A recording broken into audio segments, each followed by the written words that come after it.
Hey, what's up, y'all? Hope you guys are doing well. Happy Wednesday. And, I just got to take a deep breath. The season is over. Laguna went amazing. And just, again, I say it as much as I can and remind you that we are so thankful for you. We're so thankful for your prayers and being a part of this ministry with us. This season really was one for the ages. It was just incredible to see how God moved in a number of ways. And, we really need to do a season recap video, share some of those with you because God is moving. God is using this ministry. And so thank you for your prayers. Thank you for your support. All of it, it matters. So thank you for being on this journey with us. And so I'm so excited I get to continue this journey through Luke and pick up where Chuck left off last week.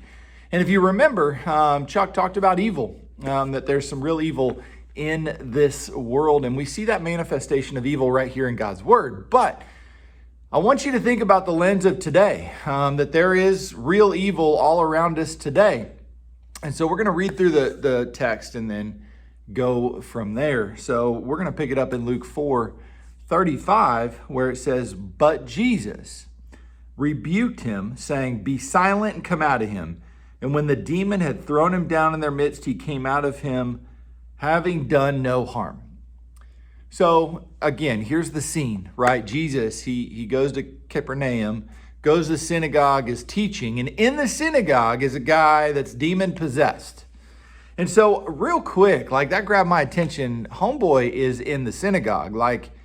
There's a demon possessed man in the synagogue. Okay. That stands out because generally speaking, when you think of demon possession, do you think about your church?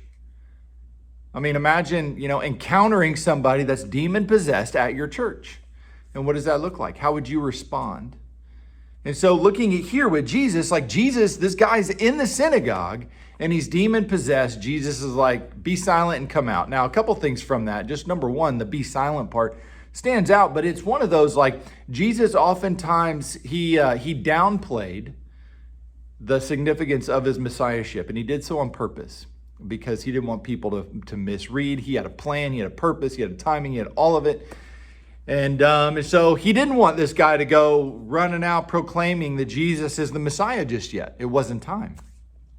And of course, he commands him to come out of him. And now, I'm going to just be honest with you. It's real easy to read over this and be like, okay, yeah, Jesus kicked a demon out of a dude. Great. What's that mean for us? So let me ask you, okay, so demon-possessed guy was at the synagogue. Let's think through the lens of today in your church because demon possession is real.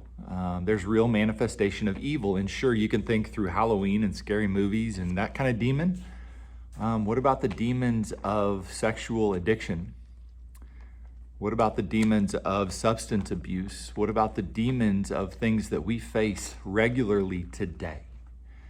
And so let me ask you, a gay couple walks into your church and sits next to you. How do you respond? A family member at Thanksgiving is pro-abortion and angry that we outruled it. How do you respond? What about a friend of yours that's struggling with alcohol addiction?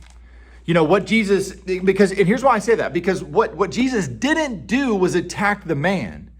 Jesus didn't attack the man and say, "Oh, you're evil, go, you're bad, blah, blah, blah." He didn't attack the guy, he attacked the evil. And I think sometimes for us in our age today, and I'm putting myself in this category, we want to attack the person. We want to attack the people that are struggling rather than what their struggle is. And I got to say, Jesus sets that example for us, that we need to go love people. We need to love people. Yeah, the sin is atrocious, and yeah, it's horrible, and yeah, it's no bueno, of course, but it ain't our job to fix them. It ain't our job to do some of the things that only God can do. And that's where I think when it comes to some of these big issues that frankly, the church has failed for a long time over, we need to get it right. And we need to start loving people where they are, regardless of the evil that they wrestle with, because you know what? I've got evils in me that I wrestle with. I'm sure you've got things in your life that you wrestle with. There is a constant battle taking place for you and for me and our lives. And there's a battle that can be won because we have the Spirit of the living God within us. And unfortunately, there are people who don't have that Spirit in them to fight the battle, and they're losing. And so if I could just encourage you today, I don't know who that is in your life. I don't know where that struggle is. Maybe you've got some family members that are part of the gay community. Maybe you have people in your life that are pro-abortion. Maybe you have people that are struggling in substance abuse. But remember, the fight is not against flesh and blood, but the fight is against the principalities of evil. And so I want to invite you first to just be in prayer for that person and what they're wrestling with, what they're going through, and build a bridge, build a connection. It's not us against them. We are for people.